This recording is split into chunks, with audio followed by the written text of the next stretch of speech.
มื้อนี้ก็ตัดภาพมาอยู่ทางบ้านน้องลินดากัญญาพี่น้องเนาะหลังจากทางเวลามา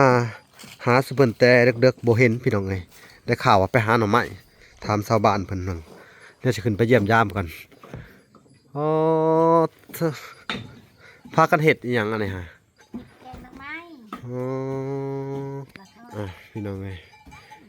มาพบพ่อสุเพิ่นว่ามาแต่หาหน่อไม้โดยนี่อันนี้บ่หน่อไม้ที่ไปหาโดยบ่อันนั้นได้ซะแกงโอ้สิไปได้บ่นี่คือว่าเป็นตาญาติแท้นี่สิฮักแล้วสิฮักแล้วเขาฮักลงไปนี่บ่จักพื้นจักไผน้ำลวกไว้เนาะบ่กล้าย่างเข้าไปเฮ้ยอันตรายเนาะโอ้เบิ่งพี่น้องฮักแล้วตัวนี้เนาะป้าโธ่เป็นตาญาติอันนี้บ่กล้าย่างเข้าไปดอกพี่น้องเอ้ยเอาสบายดีสบายดีสบายดีลูก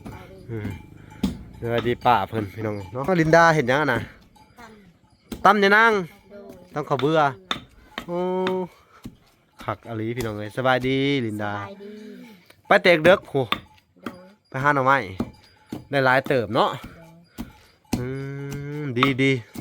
สู้เด้อสู้จะเช็ดจังใดหาอยู่หากินแบบบ้านเฮานี่แหละเนาะวดเอาก่อนไปแบบ4 คู่มือบ่โดย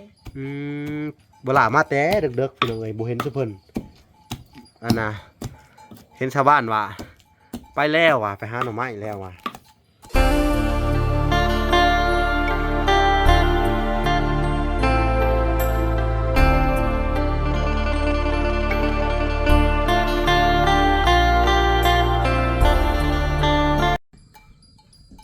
อ้าวโอเคพี่น้องเอ้ยเนาะกราบสบายดีพ่อแม่พี่น้องเนาะเบิดสู่คู่สู่คนพี่น้องเอ้ยเนาะการยินดีเข้าสู่ช่อง YouTube เบาละสายบุญคุณธรรมคือเก่าพี่น้องเอ้ยเนาะเส้นเก่าเส้นเคยพี่น้องเอ้ยทักทายสบายดี FC ทางฝั่งไทยและ FC ทางฝั่งลาวและ FC ทางต่างประเทศนำเด้อพี่น้องเอ้ยเนาะมื้อนี้ก็ตัดภาพมาอยู่ทางบ้านน้องลินดากัญญาพี่น้องเนาะหลังจากทางเวลามาหาสุเพิ่นแต่เด็กๆบ่เห็นพี่น้องได้ข่าวว่าไปหาหน่อไม้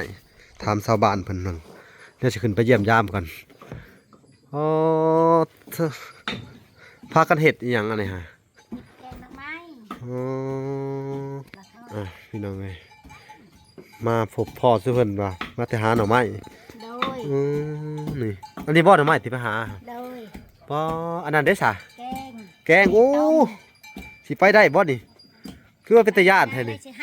สิฮักแล้วเขาฮักลงไปนี่บ่จักพื้นจักไผน้ำลวกไว้เนาะบ่กล้าย่างเข้าไปเฮ้ยอันตรายเนาะโอ้เบิ่งพี่น้องฮักแล้วตัวนี้เนาะป้าโธ่เป็นตาญาติอันนี้บ่กล้าย่างเข้าไปดอกพี่น้องเอ้ยเอาสบายดีสบายดีลูกสบายดีป้าเพิ่นพี่น้องเนาะบ้านนี้ลินดาเห็นยังน่ะตำเนี่ยนางตำข้าวเบื่อโอ้ขักอลีพี่น้องเลยสบายดีลินดาไปเตะเด็กโหไปหาหน่อไม้ได้หลายเติบเนาะดีสู้เด้อสู้จะเช็ดจังใดหาอยู่หากินแบบบ้านเฮานี่แหละเนาะวดเอาก่อนไปแบบ4 คู่มือบ่โดยเวลามาแต่เด็กๆพี่น้องเอ้ยบ่เห็นซุเพิ่นอันน่ะเห็นชาวบ้านว่าไปแล้วว่ะไปหาหน่อไม้แล้วว่ะโนบลาก็เลยไปเยี่ยมยามบ่ดอนต่อพี่น้องเอ้ยยินดาก็ได้พี่น้องเอ้ยทำข้าวเบื่อ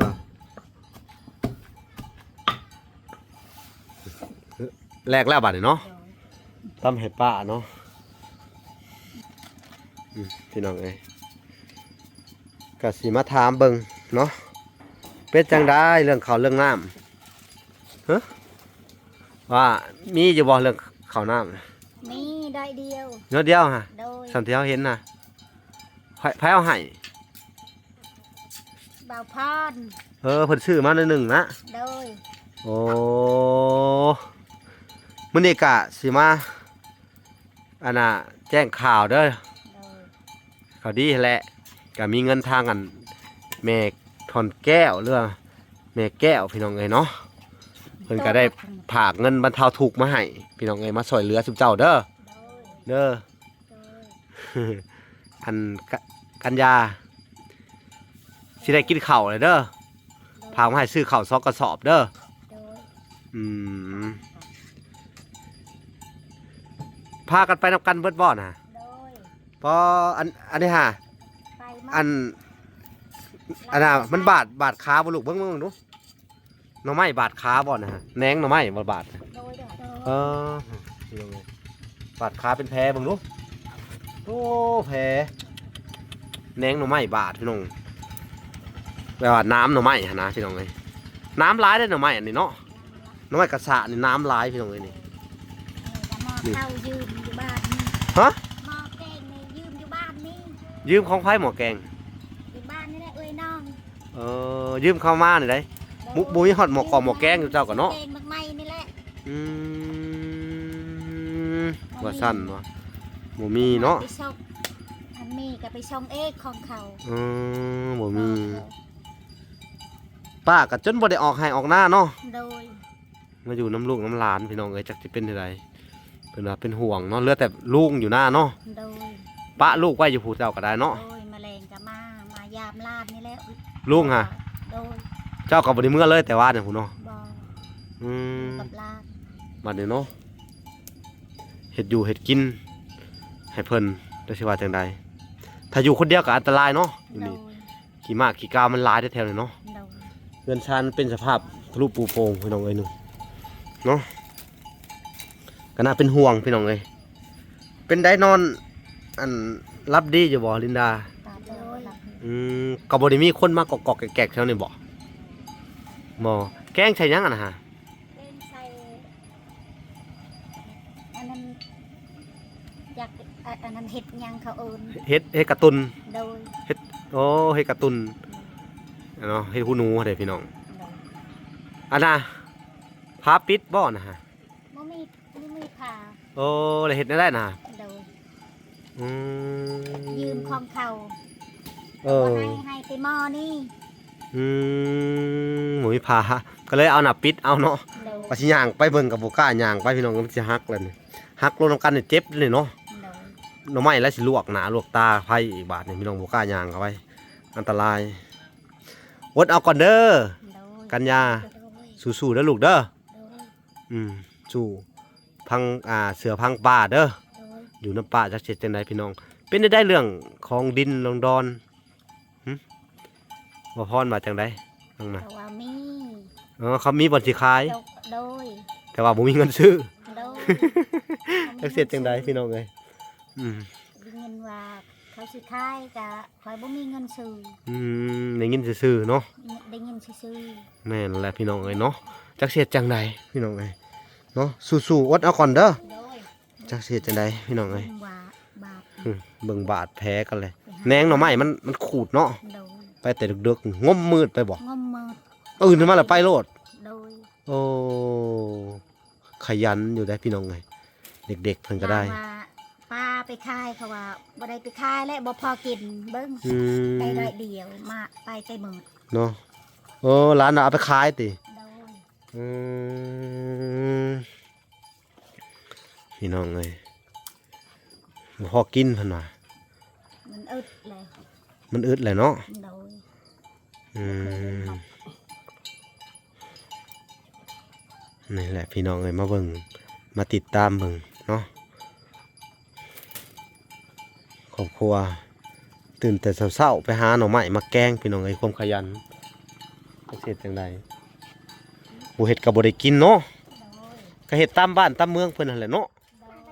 โดย ก็คือเขาเจ้าเคยเฮ็ดนั่นแหละเนาะพี่น้องคุณพากระทะลุปูโป่งมาอันปอนเกลือปอนแป้งนัวออกมาเฮ็ดอยู่นอกพุ่นเลยเนาะเฮ็ดหูหนูก็ไปหามาแต่พุ่นบ่ โดย โอ้ ป้านี่แหละ ถุงยางเอามาแต่ใช้ถุงยางมาปิด เฮ็ดแถ วดีเลย เก็บเอาอีก โดย เร็วเป็นสาพี่น้องเอาอย่างมาปิดเบิ่งพี่น้อง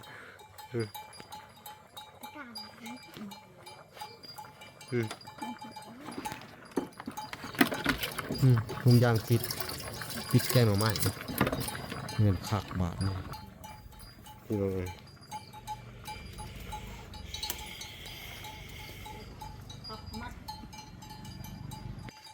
แกงหน่อไม้กะสิสุกเลยพี่น้องควันตนๆหอมกลุ่มๆเนาะใส่ผักกระแยงลงไปบัดนี้เนาะ โดย อาหารเช้าแล้วนี่เนาะ โดยยังบ่ทันกินข้าว อ๋อยังบ่ทันได้กินข้าวอยู่เพิ่นว่าพี่น้องเอ้ยกำลังเฮ็ดมาทันซะได้มาแล้วก็ต้มแกงนึ่งแล้วข้าวเนาะ หนึ่ง พุ่นใส่น้ำปลาแดกลงไปพี่น้องเอ้ยแห้งหอมเนาะตัดภาพมาอยู่ทางกันสองเอ้ยน้องนี่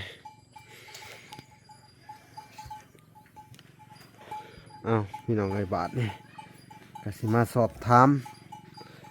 ลินดาคือว่าเห็นหลายๆคนมาถามเพิ่นมาแจ้งข่าวดีอีหยังบ่หรือว่าแนวใด แจ้งข่าวดีว่าสิซื้อที่ดินนี่นะ ผู้ใดสิซื้อให้ฮะ บ่ฮู้คือกันเขามาเบิก มาเบิ่งซื่อ โดย ๆมาเบิ่งซื่อๆหรือว่าสิมาซื้อดิน มาเบิ่งซื่อๆบ่มีเงินสิซื้อ เอามันบ่แม่นข่าวดีแล้วซั่น ไปบนชื่อแล้วตะบน เออ มีแล้วที่ดินแต่บ่มีเงิน อ๋อ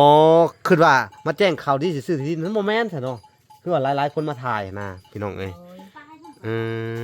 เขาก็มาถ่ายซื่อๆเนาะ โดย คือว่าเขามาแจ้งข่าวดีซะดอก บ่ บ่แม่นเนาะ โดย ยังบ่มีพี่น้องเอ้ยบาทนี่ก็ยังบ่มีอันเงินดอกมีงบประมาณพี่น้องเอ้ยทางบลาก็ได้ ก็เลยมาถามว่าเห็นหลายๆอันคนมาถ่ายเนาะ โดย มาถ่ายน้องเพิ่นก็ยังบ่มีข่าวดีแต่ว่าบ่อนนั่นดินหามีบ่เขาสิขายเนาะ โดย ใกล้บ่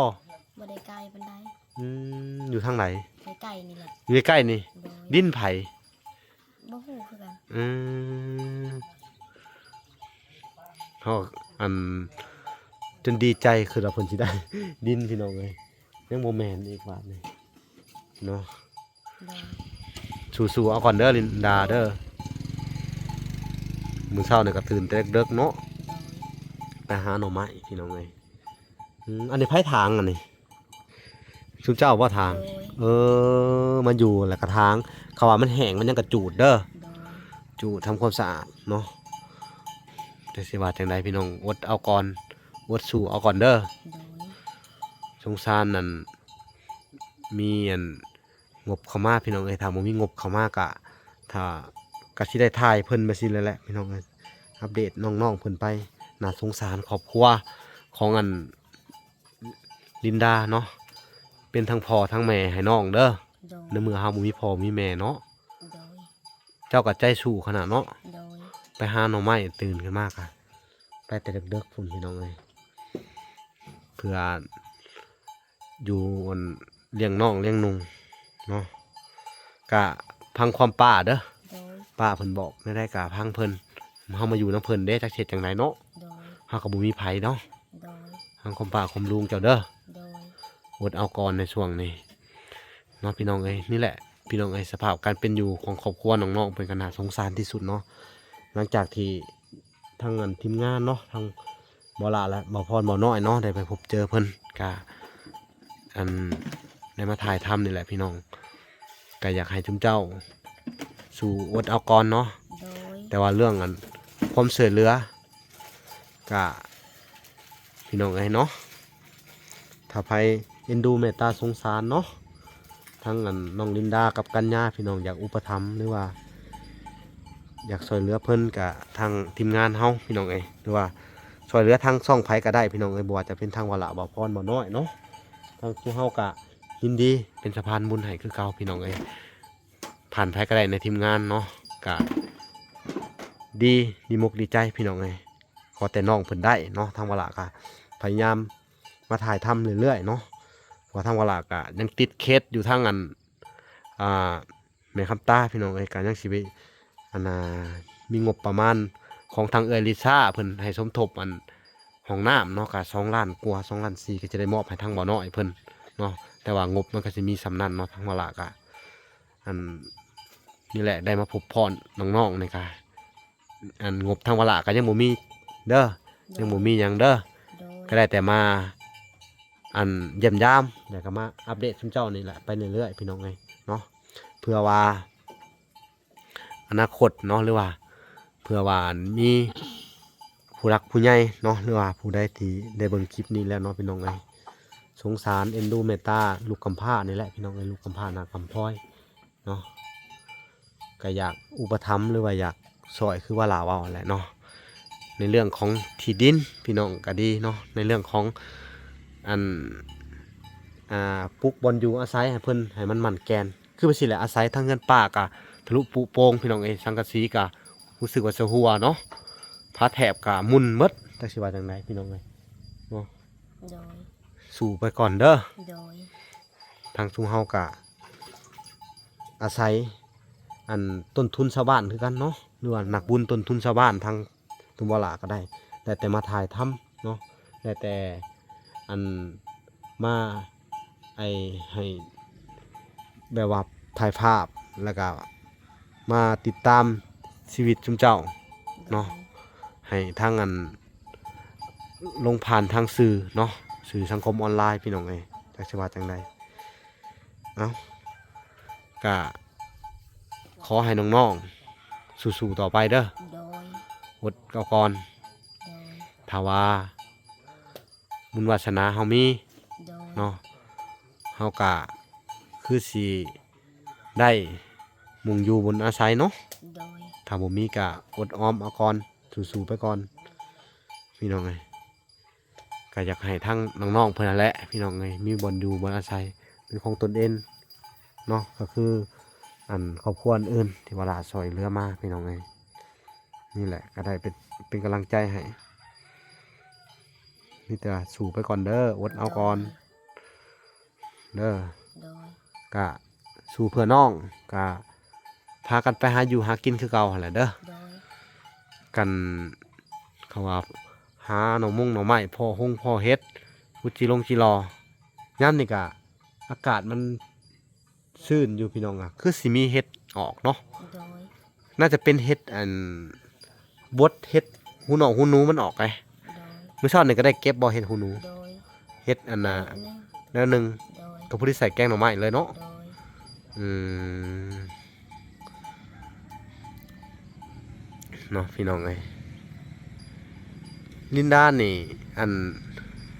ส่วนร้ายนี่ที่ผ่านมานี่พาน้องกินหยังหลังจากที่ว่าอยู่กับมันปู่ย่าอยู่เฮือนทั้งนั้น กินน้ำใหม่นี่แหละไปหาสอน หาสอน โดยสอนสอนป่า สอนป้าแล้วพาน้องน่ะกิน โดย แล้วก็เฮ็ดกินเองบ่หรือว่าย่าเฮ็ดอยู่พุ่น เฮ็ดกินเอง อืมแต่เพิ่นบ่ได้เฮ็ดนะ เพิ่นบางทีก็เฮ็ดบางทีก็บ่ได้เฮ็ด อืมเนาะจักสิว่าจังใดพี่น้องเอ้ยอ้าวสู้เอาก่อนเด้อ โดย อดเอาก่อนในเรื่องของที่ดินกะทางวลากายังบ่มีสมทบดอกพี่น้องเอ้ยแล้วก็สิไปสอบถามเบิ่งทางอันบ่พรเผื่อเพิ่นฮู้เรื่องราวนี่เนาะ โดย พี่น้องเอ้ยโอเคเดี๋ยวก็สิไปสอบถามเบิ่งทางบ่พรเล็กๆน้อยๆเด้อ โดย แต่ว่ามีแล้วเนาะบ่อนที่อันเขาสิขายฮะ โดย บ่พรพาไปเบิ่งแล้วบ่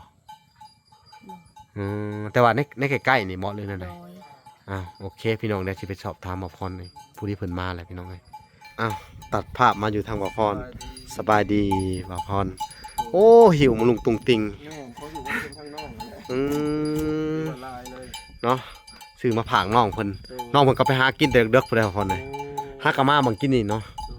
โดย ลากะพุ่นไปถ่ายทางบ่อดอนทางอันน่ะหากะมาหากะเห็นแต่ว่าพ่อเพิ่นอันน่ะแกงหน่อไม้อีหยังพอดีเลยเพราะว่ามื้อเช้านี่เพิ่นออกแต่เด็กๆผู้ซุ่มมืดพุ่นเนาะก็อยากสอบถามบ่พรเนาะ เรื่อง เรื่องเล็กๆน้อยๆดอก โดย ก็ได้ถามน้องเพิ่นแล้วเพิ่นว่าอันทางบ่พรอันมีงบซื้อที่ดินบ่ ตอนนี้ก็มีงบอยู่ประมาณ 4-5 ล้านนี่แหละ โอ้ บ่ทันได้พอดอก และเรื่องของที่ดินนี่เฮาได้ถามเจ้าของเขาแล้วบ่ ไ แล้ว ถามเลย ราคาเท่าไหร่อันน่ะ เพิ่นก็ตั้งราคาไว้ประมาณ15ล้าน โอ้อยู่หลังบ้านผมว่าเรือหรือไกลเติ นี่ บ แหละนี่ต่อจากนี้นี่ประมาณ15คูณ16 17เมตรนี่ล่ะ 15คูณแพงบ่ได้ดอกจอซื้อแต่ละบ่อนก็มีแต่ 10ล้าน 10ล้านสูงสุด ก็สิขอรุดนะเพิ่นอยู่ ถ้าเกิดหรือว่าดินแบบสิดินหลังบ้านแบบสิมันบ่แพงดอกตามหลักแหละกับมง5-6ล้านหรือ7-8ล้านนี่ล่ะ จังว่า เนาะเฮาก็ต้องต่อเพิ่นเนาะ ลองต่อเบิ่ง ถ้าบ่ได้แล้วก็ เข้าบ่ได้สับดินแม่คำตาก็โอเคนะ โอเคเนาะมุง10ล้านหรือว่า8-9ล้านเนาะครับต่อได้เนาะ แม่น ว่าอิงตามงบ ตอนนี้มีพ่อแล้วบ่งบประมาณ ก็ยังตอนนี้ก็มีประมาณ5ล้าน5-6ล้านนี่ล่ะ อื เพราะว่า ม เพิ่นก็ยังสิส่งเข้ามาอยู่แต่ละคนนะ ก็ถาไปเรื่อยๆเนาะ ถ้าเป็นเรื่อยแล้วมีช่องบ่น้อยนำก็สิมาสมทบอีก เนาะแต่ว่าทางช่องวลาก็ยังบ่มีเด้อ เอา อดเอาก่อน สิว่าจังไดเนาะ แต่บ่เป็นหยัง เออ ก็ ก็มีแต่ยังบ่ได้ทันได้มีหยังสมทบก็มีแต่ว่าอันถ้าว่าพรมีข้าวสารให้เพิ่นอยู่บ่ ข้าวสารก็ทั้งบ่น้อยกำลังแก้ถรถอีแตนมาอยู่ สิซื้อเนาะ ก็หลายอย่างอยู่บ่น้อยกำลังดำเนินมาตาม โอ้บ่น้อยมีข้าวสอกข้าวสารเรียบร้อยเลยเนาะ ข้าวสุงข้าวสารกะละมุงกะละมังโอ้ยหลายอย่างบ่ล่ะเต็มรถอีแตน ดีแหละ ทางวลาก็บ่มีหยังพี่น้องเอ้ยทางนั้นก็ว่าตอนแรกก็สิซื้อข้าวสารถ้าว่าน้อยซื้อแล้วก็สงสัยสิได้สมทบอันเรื่องอันนี้ เรื่องที่ดินนะ เรื่องที่ดินเนาะ ผู้ละน้อยผู้ละ อ่า ก็ว่ากันไป นั่นแหละเขาก็เลยอยากสอบถามทีมงานเฮาว่าไผมีตัวใดแน่นะทางว่าน้อยมีข้าวสารแล้วก็ยาและ โดย ทางว่าลาก็สิได้โทรไปบอกแม่เพิ่นเนาะว่าอันทางทีมงานเฮาเพิ่นซื้อแล้วข้าวสารเนาะแล้วทางว่าลาก็สิได้มามอบให้บ่พรเนาะสมทบไปเรื่องอัน ว่านี่ก็ ที่ดิน ทางบ่จิตเพิ่นก็เดินทางมามอบ2ล้าน กะทางว่าลาก็สิได้มอบมง2ล้านนี่เนาะแต่ต้องถามแม่เพิ่นก่อนเนาะเพิ่นก็ว่ามันเท่าถูกเบื้องต้นให้อันเด็กๆเพิ่นก่อนเพิ่นว่าเพิ่นขาดแคลนอีหยัง ก็ถือว่าเรื่องของอยู่ของกินก็ถือว่าครบแล้วบ่ล่ะ ครบเบิดแหละเนาะ ปรุงเครื่องหยังเครื่องไส้มุ่งมิ่งก็ถือว่าครบเบิดแล้ว ทางเวลาก็ซื้อเด้ทางผมให้หมอนหลายอย่างอยู่เนาะและบ้านนี้นี่แหละเขาก็เลยอยากสอบถามเบิ่งแต่ละคนทางว่าน้อยเพิ่นแน่พี่น้องไงเนาะทางว่าน้อยมีแล้วเนาะทางเวลาก็สิได้สมทบเข้าไปในเงินในจำนวนที่ผู้ใหญ่เพิ่นผากมาแต่เขาก็ต้องถามมันจุดประสงค์ของเพิ่นอีกทีนึง โดย เนาะถ้าว่าเพิ่นว่าเอาไปซื้อก็เอาไปซื้อตามเพิ่นเนาะถ้าเพิ่นว่าเอ้ยสมทบเข้าไปเลยลูกนะเขาก็จะได้สมทบเข้าไปเนาะ โดย เอานี่แหละก็สอบถามเนาะพี่น้องอันเรื่องราวของที่ดินแล้วก็อาหารการกินแล้วก็เครื่องใช้ในครัวเรือนของน้องๆนั่นแหละพี่น้องเอ้ยเนาะถ้าทั้งอันบ่น้อยบ่พรมีแล้วว่าล่ะก็โอเคดีใจนำพี่น้องเอ้ย เป็นจังไดอันน่ะถือว่าเรื่องที่ดินนี่ก็ยังหลายคนอยู่สิติดต่อเจ้าเข้ามาเนาะ แม่นเพิ่นก็ อื ว่า ม มุ่งมั่นกับที่ดินนี่แหละ อืม มันก็ได้ที่ดินแล้วก็อาจจะเป็นน้ำสั่งบาดาลแบบนี้นะ ภาษาวด้านกะทางเวลากะว่าอันน่ะมาแจ้งข่าวดีเพิ่นแล้วกะทางผู้ใหญ่จากฮ่องกง คือว่าพอแล้วร้อยแล้วเนาะ ข่าวมีแล้วกะอันน่ะเวลาก็สิโทรไปถามเพิ่นว่าเพิ่นพร้อมมื้อใดนะถ้าหรือว่าเพิ่นอาจสิเว้าคร่าวๆบ่หรือว่า อันบางทีกะอันนี้ก็บ่ได้ว่าทวงอีหยังดอกเนาะแต่เพิ่นก็ว่าเสนอมานะมาแต่ว่าคนเฮาก็บ่ฮู้เนาะอนาคตนะบางเทื่อเพิ่นเสนอมาอยู่ก็จริงแต่เฮาก็บ่ฮู้ว่าเพิ่นมีภาระครอบครัวอีหยังแม่นบ่แหละบางคนเฮาบางเทื่อเสนอแต่ว่าบัดนี้ภาระครอบครัวก็จะเป็นต้องใช้ได้แม่นบ่มันก็อาจสิคลาดเคลื่อนกันไปได้เนาะอันนี้ก็บ่ติเพิ่นเนาะเงินค้ำค่อนข้างจะหายากในช่วงนี้จะว่าบ่พร เพราะว่า คือเพิ่นทุกคนก็บ่แม่นว่าเพิ่นเว้าแล้วก็แม่นว่าสิได้ 100% เลยมันก็บ่แม่นเนาะแต่เฮาก็เว้าคร่าวๆไปเนาะพี่น้องเนาะเพื่อเพิ่นเนาะเพื่อเพิ่นขาดเคินในครอบครัวเด้เนาะเฮาก็บ่ฮู้แม่นบ่อันนั้นการเจ็บเป็นเอ็นอุ่นเนาะของแต่ละคนมันจำเป็นต้องใช้เงินได้เนาะบ่พรอืม ใส่เงินต้องใส่ ห ลักๆคือเงินนี่แหละ แม่นและก็คือการที่เวลามาแจ้งน้องๆเพิ่นข่าวดีเรื่องน้ำบาดาลนั่นแหละแต่ว่าก็ปัดเพิ่นโอนมาก็จังว่าจังเห็นเนาะถ้าเพิ่นบ่โอนก็เฮาก็สิได้เว้ากันใหม่อีกทีก็สิได้ในเมื่อก็ถ้าเกิดว่ามันได้ที่ดอกที่ดินนี่หยังหันน่ะก็ค่อยๆไปค่อยเป็นค่อยไปนะจะสิว่าจังไดเนาะเอาก็มีแต่ว่าให้ทีมงานเฮาสู้ๆต่อไปเอา ก็ไปเรื่อยๆพี่น้องเลย แม่น เรื่อย แม่นเอาโอเค ๆ ก็สิปล่อยให้หนาทีบ่พรไปมอบเครื่องของให้น้องๆเพิ่นทางเวลาก็สิได้ขอตัวลำลาก่อนเด้อเอาพี่น้องเอ้ยก็สิได้มาติดตามแล้วก็มาอยู่ในเฮือนน้องๆเพิ่นคือเก่าหั่นแหละพี่น้องเอ้ยเนาะหลังจากที่ว่าเฮาไปหาแม่คำตากับบ่เห็นเพิ่นก็ไปเฮ็ดเวียกเฮ็ดงานเนาะแต่ว่ามื้อนี้ก็ ที่อยู่วนเวียนอยู่ในเฮือนน้องนี่แหละคือเก่าพี่น้องเอ้ย โดย กลับไปพบพ่อคลิปตอนต่อไปว่าสิเฮ็ดหยังแหน่พี่น้องเอ้ยเอาคลิปนี้ก็บ่มีหยังหลายขอกล่าวคำว่าสบายดีเด้อและสวัสดีพี่น้องเอ้ยพอกันใหม่คลิปหน้าบ๊ายบาย